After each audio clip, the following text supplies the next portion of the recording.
Me and Liddy talking about just, I said, never let desperation change your destination. Never let temptation change your destination. Never let frustration change your destination, right? And yeah, right. And these things happen because I was telling them, like, we haven't fully, like you asked me the other day, right? I'm going through certain shit, like I got all this shit going on in my car. But what really is, if I'm unpacking it, is I'm preparing myself to make the commitment of what I'm about to tell you now, right?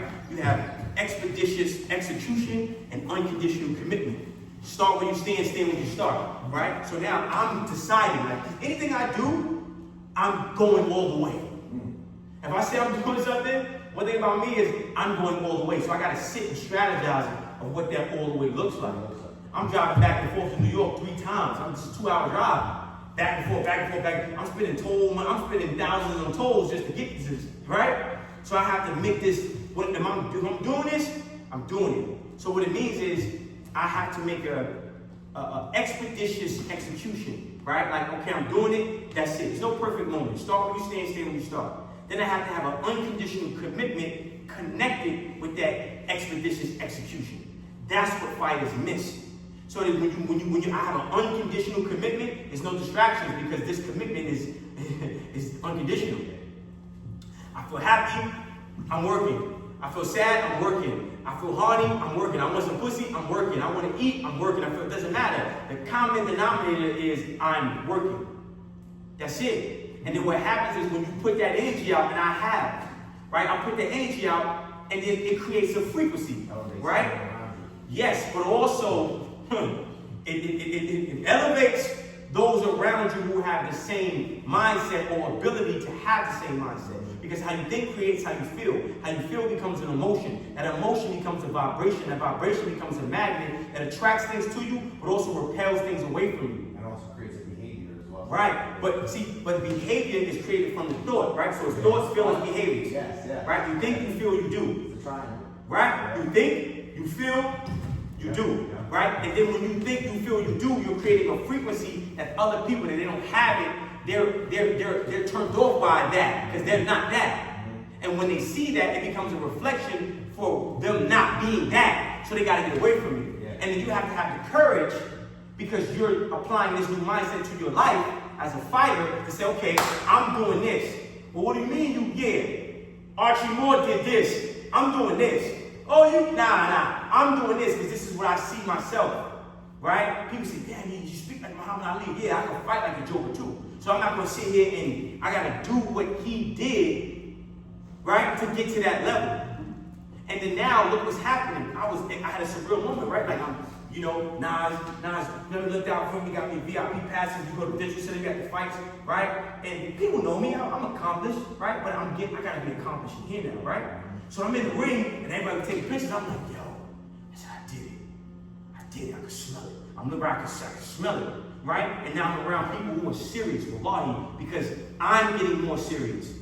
And then Allah kind of like moves you to the people that are serious, right? I asked this man, yo, help me in the bag. He pulled a chair, he sat next to me, yo, no, I'm smart, you got this, boom, right? He in the ring with the other kid, right? I'm down the road. I'm tired, I'm smart, how much more time you got? Right? Accountability, because that's real. This is what makes this shit different. No excuses. Right? This is what makes it special. This is my last point. I'm going to pass the mic. Right? This is the opportunity, this gym, this place, the people that's here are what world champions get built from. When you get inside that ring, you know what I'm saying? If you go in there, oh, he's a white guy, he's a black guy, he's a Chinese, he's an Oriental, he's this, a Latino guy, you going in there with the wrong intention. You're going in with a fucked up mindset. So that means that your mindset is not clear because you have the wrong ideology of what you're doing going inside that ring.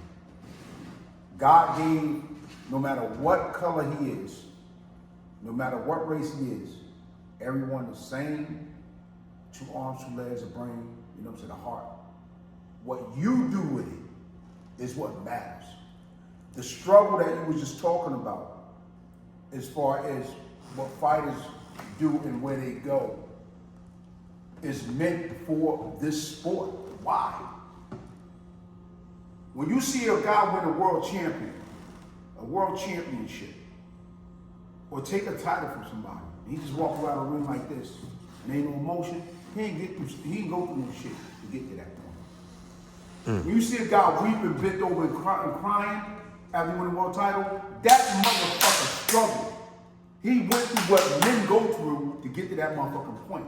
That's why the emotions is there. In his mind, I did some shit that people counted me out that I wasn't supposed to do. And through that, builds his manhood. Now when I go back to that hood where I find another guy who was similar to me and guide him to show me this is how you got to do this shit. So in the damn, oh man, coach, man, my mom just died. My uncle, man, beating on my sister. My little brother just got shot, this and that. And the coach standing there looking at him. And he's like, damn, coach, you don't care about me? No, I do care about you. I do care about you. I understand. And guess what? Life gonna happen every motherfucking day. Life is gonna happen every day. 1991 was the roughest, I told you this before, right? The roughest year of my life.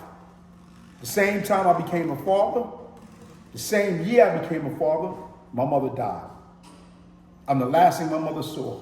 The last thing my mother saw. I was looking at her eyes. I closed my mother's eyes when she stopped breathing.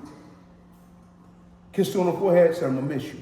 That same year I became a dad. Had a criminal record, couldn't keep a job. Now I gotta find a place for me and this young lady to stay. I'm only 21.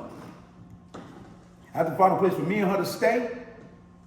And I gotta be there to raise my son.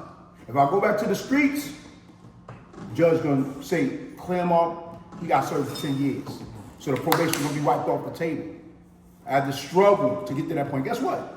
That same year, 1991, you can look it up, I still became the Diamond Gloves champion of New Jersey. Because life gonna happen every motherfucking day.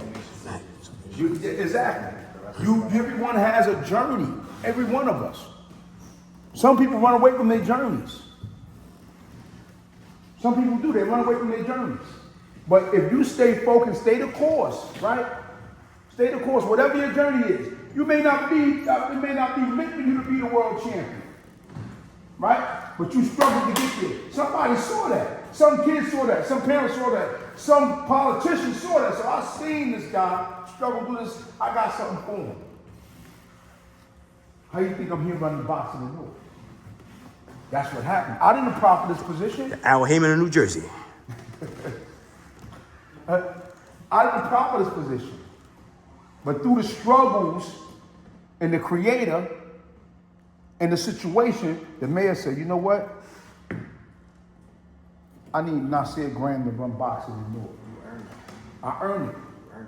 He didn't just give the mayor Barack didn't just give it to me. He saw a vision through me. I appreciate it. I love him to death. He saw a vision. And so the best thing I can do to show him my appreciation is by making sure boxing in New Jersey, specifically in Newark, go to the biggest heights. I'm just